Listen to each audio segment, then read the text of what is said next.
Bonjour à tous. Important incendie cette nuit à Tournu en Saône-et-Loire. Le feu s'est déclaré peu après minuit dans la réserve d'un supermarché Carrefour Market. Près de 1000 mètres carrés ont été détruits. 12 riverains ont été confinés par précaution à cause des fumées. Le vigile présent sur place n'a pas été blessé. Une cinquantaine de sapeurs-pompiers ont été mobilisés sur l'intervention.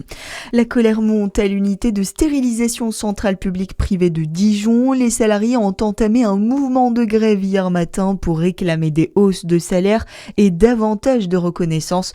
L'entreprise fournit le matériel stérile utilisé dans les hôpitaux et cliniques dijonnaises. Les discussions engagées avec la direction n'ont pas permis d'accord pour le moment.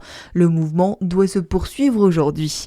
Le maire de Lons-le-Saunier défend son projet pour la tour de l'horloge dans le Jura. La municipalité a lancé un appel à candidature pour y installer un point de restauration à emporter, une idée critiquée par une partie des habitants et de l'opposition municipale.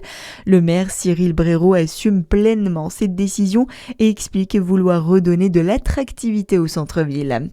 Dans le reste de l'actualité, la situation est sous contrôle. Les mots hier d'Emmanuel Macron depuis Nairobi au Kenya face à l'hantavirus. Le président a notamment souligné l'action du gouvernement. Et on en sait plus également sur l'état de santé de la Française contaminée ayant voyagé sur le MV Ondius. Elle est hospitalisée en réanimation avec la forme cardio-pulmonaire la plus sévère. C'est parti pour la 79e édition du Festival de Cannes. La cérémonie d'ouverture du plus grand événement consacré au 7e art s'est déroulée hier soir. Jamais sélectionné, le réalisateur néo-zélandais Peter Jackson a reçu une palme d'honneur. Et puis Chaux-Neuve se prépare déjà à la Coupe du Monde du combiné nordique. Après leur saison d'hiver, les athlètes participent à la tournée estivale en 3 étapes. La ville du Doubs organise la clôture du Grand Prix du 22 au 23 août prochain. Une édition spéciale cette année puisqu'on fête les 30 ans de l'événement. Pour l'occasion, l'ASNI, le comité d'organisation, met les petits plats dans les grands.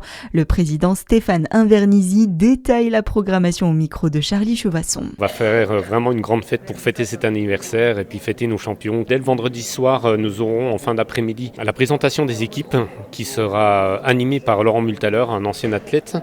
Derrière, on enchaîne avec Fabrice Guy, l'Opéra Rock, un spectacle super sympa à venir voir sous chapiteau. On aura 300 places à peu près disponibles. Le samedi soir, une fondue géante avec un concert et un petit dîner-spectacle. Et puis le dimanche, on terminera avec une compétition en mixed team, c'est-à-dire une compétition par équipe qui va associer un homme et une femme à chaque fois sur la compétition. Toutes les épreuves sportives sont accessibles à tous gratuitement. Quant à la cérémonie d'ouverture et la fondue géante, des billets seront en ligne prochainement sur le site internet de l'ASNI. Voilà pour l'actualité. À suivre votre météo sur Fréquence Plus.